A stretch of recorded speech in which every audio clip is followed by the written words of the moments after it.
Assalamualaikum dear students, I am Danish Aman, your science teacher. In the last lecture, we have studied about chapter number 1, structure of a flowering plant and its parts like vegetative parts and reproductive parts. Today we will study about variation in flower structure and structure of animals, and we will complete our chapter. So students, before starting the chapter, I would advise you that please subscribe my channel. You can get all of my videos if you will subscribe my channel. So please subscribe. Now we are going to start our chapter. Variations in flower structure. In many flowers, the petals and the sepals are joined together to form a tube-like structure, as in the sweet pea and foxglove. बहुत से फूलों में petals और sepals इकट्ठे जुड़ी होती हैं tube like structure बनाने के लिए, जैसे ये स्वीट पी में और फॉक्सग्लोव में ये आप देख सकते हैं स्वीट पी है. और in some flowers like the rose the petals are free and are of the same size. They are arranged in many whorls. कुछ फूलों में जैसे कि रोज वगैरह में पेटल सेम साइज की होती हैं और वो बहुत वॉल्स में अरेंज होती हैं, जैसे कि रोज आप यहाँ देख सकते हैं डायग्राम बनी हुई है, ये रोज है. In some flowers like the hibiscus the carpels are fused to form a tube like structure and the anthers are attached at the tip of this tube. कुछ फ्लावर्स में जैसे कि हिबिस्कस में कार्पेल्स जुड़ी हुई होती हैं एंड ट्यूब लाइक स्ट्रक्चर बनाने के लिए एंथर्स के साथ. In other plants, the flowers are arranged in such dense clusters that they appear to be a single flower. कुछ other flowers में flowers इस तरह dense clusters में एक तरह arrange होते हैं कि वो एक flower लगते हैं. An example of this would be the sunflower. इसकी example sunflower भी है, आप ये देख सकते हैं sunflower बना हुआ है, in which the corolla is actually composed of a number of small flowers called ray flowers. इसका जो corolla होता है वो छोटे छोटे flowers से बना होता है, इसे ray flowers कहते हैं. जो आप brown अंदर देख रहे हैं इन्हें ray flowers कहते हैं. And the dense brown part is composed of very small complete flowers called disc flowers which produce seeds. और छोटे छोटे brown flower जो मैं आपको पहले बताया था वो येलो ये जो आपको पेडल्स नजर आ रही हैं ये, और ये जो आप ब्राउन देख रहे हैं इन्हें हम कहते हैं डिस्क फ्लोरेट्स. ये छोटे छोटे होते हैं. रे फ्लोरेट्स ये बाहर वाले हैं. Some flowers are not brightly coloured. कुछ फ्लावर्स ब्राइटली कलर्ड नहीं होते. They are green and are arranged in an inflorescence. वो ग्रीन होते हैं और इनफ्लोरेंस में अरेंज होते हैं. इन्हें हम स्पाइक भी कहते हैं.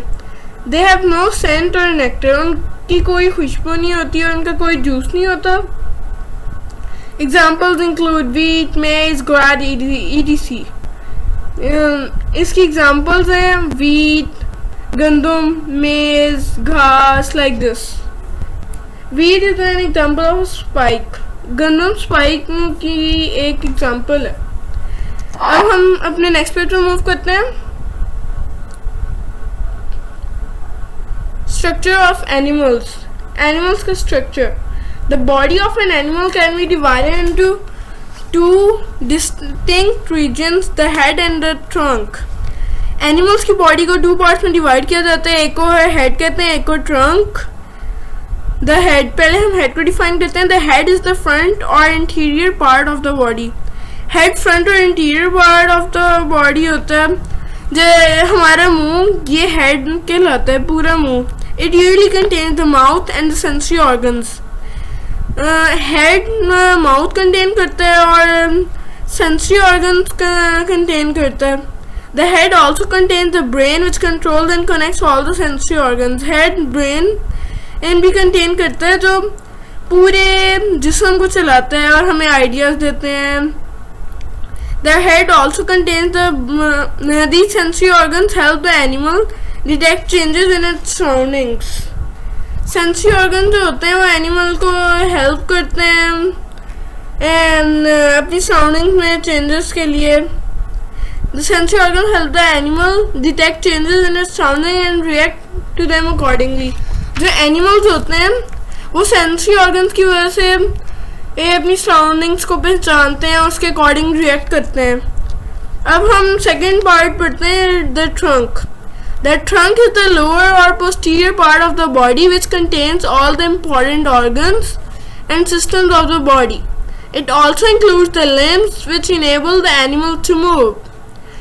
Trunk पिछला part होता है बॉडी का जो सारे important organs contains करते हैं, systems बॉडी के. इनमें limbs भी होते हैं. limbs मतलब अज़ा, मतलब ऐसे हाथ एक अज़ा है, पाँव एक अज़ा है. इनकी मदद से इंसान मूव करता है. अब हम आते हैं स्केलेटन पे. स्केलेटन क्या चीज़ होती है?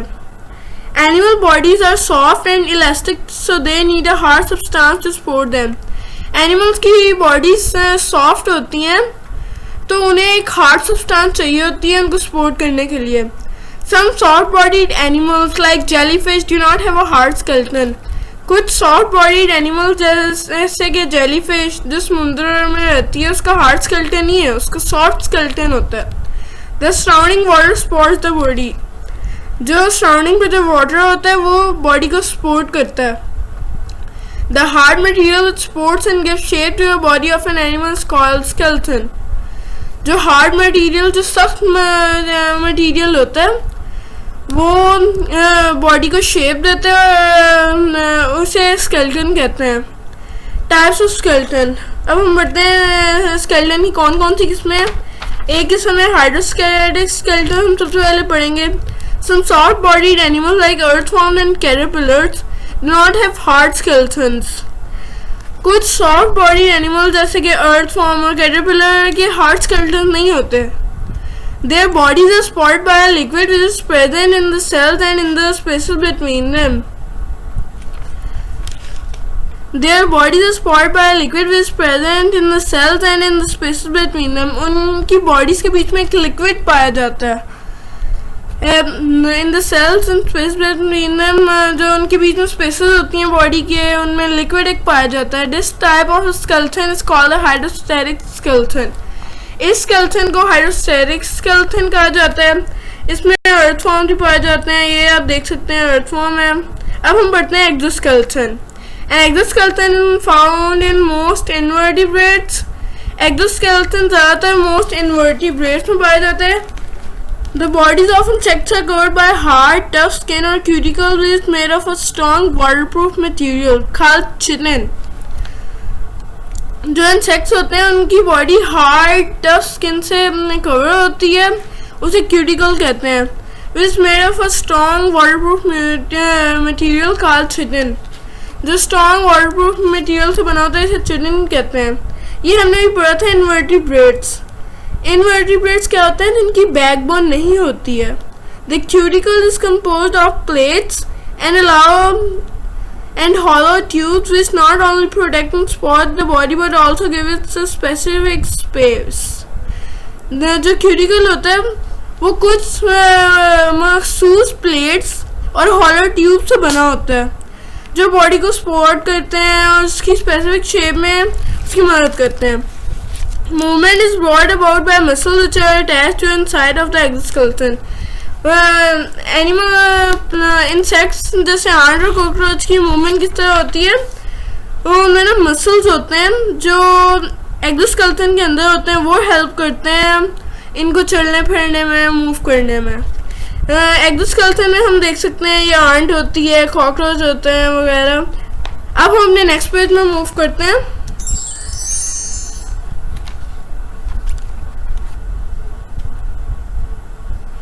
Different colors of the exoskeleton help the animal to hide from predators and also to attract its mates.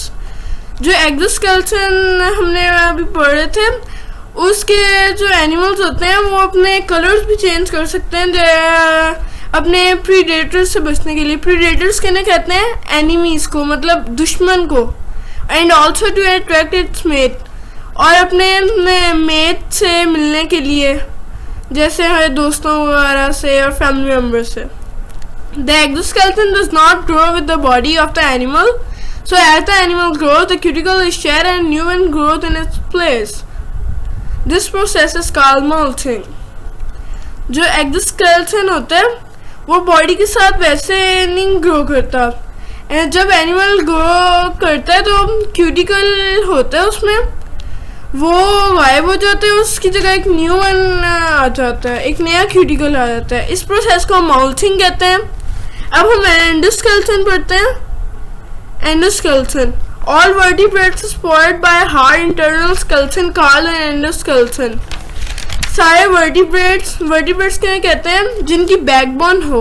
हमने अभी एक्सोस्केलेटन में बैकबोन के बगैर वाले एनिमल्स होते हैं, एंडोस्केलेटन में वो एनिमल्स होते हैं जिनकी बैकबोन हो. All vertebrates supported by hard internal skeleton called the endoskeleton. सारे जो जिनकी बैकबोन होती है उन एनिमल्स की वो हार्ड स्केलेटन से बनी होती है, इसे एंडोस्केलेटन कहते हैं. The endoskeleton made up of bones of different shapes and sizes. जो एंडोस्केलेटन होता है वो बोन से बना होता है जो मुख्तलिफ शेप्स और साइजेस की होती हैं. It grows with the body of the animal. ये एनिमल की ग्रोथ के साथ साथ खुद ही बढ़ता रहता है. It supports the body and gives its shape. ये बॉडी को सपोर्ट भी करता है और उसकी शेप भी देता है. It protect the internal organs and helps in the movement of the body. ये जो हमारे अंदर ऑर्गन्स होते हैं जिस्म के अंदर, ये उन्हें प्रोटेक्ट करता है. ये स्केलेटन और हमारी मूवमेंट ऑफ द बॉडी के लिए हेल्प करता है, बॉडी की मूवमेंट के लिए. The long bones produce red and white blood cells. जो लंबी लंबी ये हड्डियाँ होती हैं वो रेड और वाइट, लाल और सफ़ेद किस्म के ब्लड सेल्स प्रोड्यूस करते हैं. एंडोस्केलेटन में रैबिट आते हैं. या देख रहे हैं रैबिट है, डायग्राम बनी हुई है और ये रैबिट का स्केलेटन है. बोन्स, अब हम बढ़ते हैं बोन्स. बोन्स क्या होती हैं? Bones are made of living cells and mineral substances such as carbonates and phosphates of calcium and magnesium. Bones living cells से बनी होती हैं जिनमें मिनरल सब्सटेंसेस होते हैं जिनके नाम है कार्बोनेट्स, फॉस्फेट्स, कैल्शियम के फॉस्फेट्स भी होते हैं और मैग्नीशियम भी होते हैं. They can bear weight and absorb pressure. ये वेट भी बियर कर सकते हैं और ये प्रेशर भी बियर कर सकते हैं, बर्दाश्त कर सकते हैं. They are light and rigid but not brittle. That is they do not break easily. वो हल्के होते हैं लेकिन हार्ड होते हैं, रिगिड होते हैं, इसलिए वो टूटते नहीं हैं. General plan of the skeleton अब हम पढ़ते हैं. The skeleton of a mammal can be divided into 2 parts. जो मैमल का जो स्केलेटन होता है वो 2 पार्ट्स में डिवाइड किया जाता है. द एक्सियल स्केलेटन पहला पार्ट है, हम वो पढ़ते हैं. The axial skeleton form the main axis of the body. Axial skeleton body का मेन एक्सिस कहलाता है. The skull, the vertebral column. Vertebral column क्या होता है? बैकबोन होती है. The skull, the vertebral column and the rib cage form the axial skeleton. जो skull होती है, खोपड़ी होती है और बैकबोन होती है कि पीछे कमर की हड्डी होती है. और रिब केज, जो ये आपको नजर आ रहा होगा, रिब केज ये होता है चेस्ट का पोर्शन. इन सब से मिला के एक्सियल स्केलेटन बनता है. अब हम देखते हैं पेंडिकुलर स्केलेटन क्या होता है. The appendicular skeleton is attached to the axial skeleton. Appendicular skeleton जो होता है वो एक्सियल स्केलेटन से जुड़ा हुआ होता है. द शोल्डर ब्लेड्स, शोल्डर के जो ब्लेड्स होते हैं, कंधे के जो ब्लेड्स एजेस होते हैं. The hip bones, the bones of the arms की bone, leg and shoulders form the appendicular skeleton. ये सारी चीज़ें मिलकर पेंडिकुलर स्केलेटन बनाती हैं. ह्यूमन भी ये एंडोस्केलेटन में शामिल होता है. ये ह्यूमन का स्केलेटन है. अब हम अपने नेक्स्ट पेज की तरफ मूव करते हैं.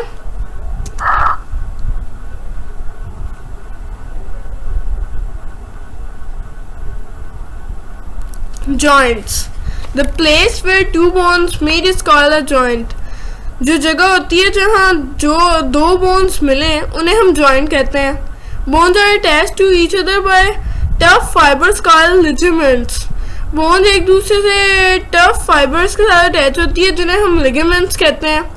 Soft bone or cartilage covers the ends of the bones.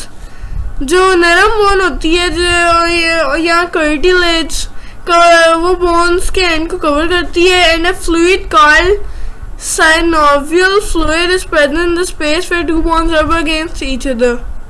और एक फ्लूइड होता है जिसे हम साइनोवियल फ्लूइड कहते हैं, वो इन स्पेसेस के बीच में होते हैं जहाँ टू बोन्स एक दूसरे के साथ रब करें. A joint is enclosed in a tough membrane called a capsule. जो जॉइंट होता है जहाँ दो बोन्स मिलती हैं वो टफ मेम्ब्रेन से घिरा होता है जिसे हम कैप्सूल कहते हैं. Muscles are attached to bones by strong non-elastic fibers called tendons. जो मसल्स होते हैं वो बोन से अटैच होते हैं नॉन इलास्टिक फाइबर से जिन्हें हम टेंडन्स कहते हैं, जो इलास्टिक नहीं होते हैं मगर वो स्ट्रॉन्ग होते हैं. अब ये सारी डायग्राम है. ये बॉल एंड सॉकेट जॉइंट है जिसे हम हिप भी कहते हैं. ये हिंजी जॉइंट है नी का, घुटने का. यहाँ हम देख सकते हैं बॉल एंड सॉकेट जॉइंट में ये पेल्विस है, ये लिगामेंट, ये फीमर, ये साइनोवियल फ्लूइड, ये लिगामेंट. और अब हम हिंजी जॉइंट को देखते हैं. ये मसल, ये एरो आपको शो कर रहा है, और ये कार्टिलेज ये होता है, ये जो अंदर से जा रहा है, और ये साइनोवियल फ्लूइड होता है, ये आप देख रहे हैं ब्लू कलर का. और ये फीमर कहलाता है ये वाला, और ये टीबिया कहलाता है. अब हम जॉइंट्स की टाइप्स पढ़ते हैं. Some of the important joints that keep the bones together are. कुछ जो important joints होती हैं जो bones को इकट्ठे रखने में मदद करते हैं उनके हम नाम पढ़ते हैं. Ball and socket joint. Ball and socket joint वो कहाँ होता है? वो शोल्डर और हिप के दरमियान होता है. शोल्डर और हिप को सपोर्ट करता है वो. सेकेंड है hinge joint, elbow and knee point. ये जो हमारी एल्बो कोहनी होती है और नी घुटना, ये उसको ज्वाइन करता है. और अब थर्ड है ceiling joint, wrist and ankle joint. ये रिस्ट और एंकल जॉइंट कहलाता है. Fix joint, bones of the skull. जो खोपड़ी की जो बोन्स होती हैं उन्हें हम फिक्स जॉइंट कहते हैं. अब पाइवोट जॉइंट कौन से? The first two vertebra of the backbone. जो पहले दो वर्टिब्रा होते हैं बैकबोन के उन्हें हम पाइवोट जॉइंट कहते हैं. तो स्टूडेंट्स ये था आज का हमारा लेक्चर. अभी ये ख़त्म हुआ. Thanks for watching, and please I would ask you again that please subscribe our channel and like it also, and you can also get all of our videos. So thanks. Allah Hafiz.